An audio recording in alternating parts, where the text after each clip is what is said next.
നമസ്കാരം, തേടൈ ന്യൂസിലേക്ക് സ്വാഗതം.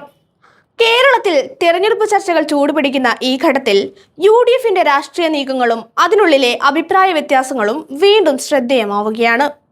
പ്രതിപക്ഷ നേതാവ് VD സതീശൻ മുൻപോട്ട് വെച്ചത് ഒരു വിശാല രാഷ്ട്രീയ സമീപനമായിരുന്നു.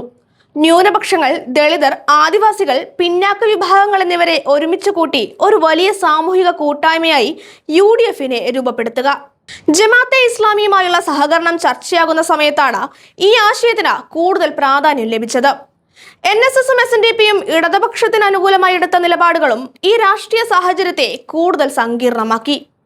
ഈ സാഹചര്യത്തിലാണ് ആദിവാസി നേതാവ് CK ജാനുവിന്റെ നേതൃത്വത്തിലുള്ള ജനാധിപത്യ രാഷ്ട്രീയ പാർട്ടി UDFുമായി ചേർന്നത്. ഇതോടെ UDF ആദിവാസി പ്രാതിനിധ്യം ശക്തിപ്പെടുത്തുമെന്നും പ്രതീക്ഷ ഉയർന്നു.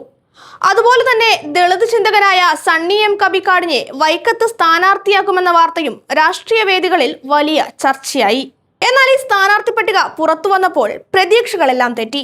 CK ജാനുവിനെയും സണ്ണി M കബിക്കാടിനെയും പരിഗണിക്കാതെ കോൺഗ്രസ് സ്വന്തമായി സ്ഥാനാർത്ഥികളെ പരിഗണിച്ചു. ഇതോടെ ഗ്രൂപ്പ് രാഷ്ട്രീയത്തിന്റെ സ്വാധീനം ശക്തമാണെന്ന വിമർശനവും ഉയർന്നു. സണ്ണി M കബിക്കാട് തന്നെ തുറന്നു പറഞ്ഞത് സ്ഥാനാർത്ഥിത്വം താൻ ആവശ്യപ്പെട്ടതല്ല, UDF തന്നെയാണ് ഓഫർ ചെയ്തതെന്നാണ്. പിന്നീട് ആ വാക്ക് പാലിക്കപ്പെട്ടില്ലെന്നും അദ്ദേഹം വിമർശിച്ചു. ഇതോടെ വൈക്കം മണ്ഡലത്തിലെ കോൺഗ്രസിന്റെ ചരിത്രവും വീണ്ടും ചർച്ച ചെയ്തു തുടങ്ങുകയാണ്. 1996 ശേഷം ഇവിടെ കോൺഗ്രസിന് വിജയം നേടുവാൻ കഴിഞ്ഞിട്ടില്ല. ഇത്തരം സാഹചര്യത്തിൽ പൊതുസ്വീകാര്യതയുള്ള ഒരു സ്ഥാനാർത്ഥിയെ പരിഗണിക്കാത്തത് വലിയ രാഷ്ട്രീയ നഷ്ടമാകുമെന്ന വിലയിരുത്തലും ഉയരുന്നുണ്ട്. വയനാട്ടിലെ മാനന്തവാടി, സുൽത്താൻ ബത്തേരി മണ്ഡലങ്ങളിലും സമാനമായ അവസ്ഥയാണ്. CK ജാനു മത്സരിക്കുവാൻ താല്പര്യം പ്രകടിപ്പിച്ചിട്ടും അവരെ പരിഗണിച്ചില്ല. മുൻ തെരഞ്ഞെടുപ്പുകളിൽ കോൺഗ്രസിന് തോൽവി നേരിട്ട മണ്ഡലങ്ങളായിട്ടും പുതിയ സാമൂഹിക സന്ദേശം നൽകുവാനുള്ള അവസരം പാർട്ടി ഉപയോഗിച്ചില്ല എന്ന വിമർശനവും ശക്തമാവുകയാണ്.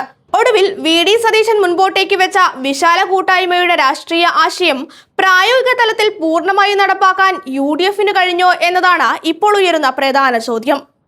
തെരഞ്ഞെടുപ്പ് ഫലങ്ങൾ ഈ ചോദ്യത്തിന് വ്യക്തമായ മറുപടി നൽകുമെന്ന് പ്രതീക്ഷിക്കാം.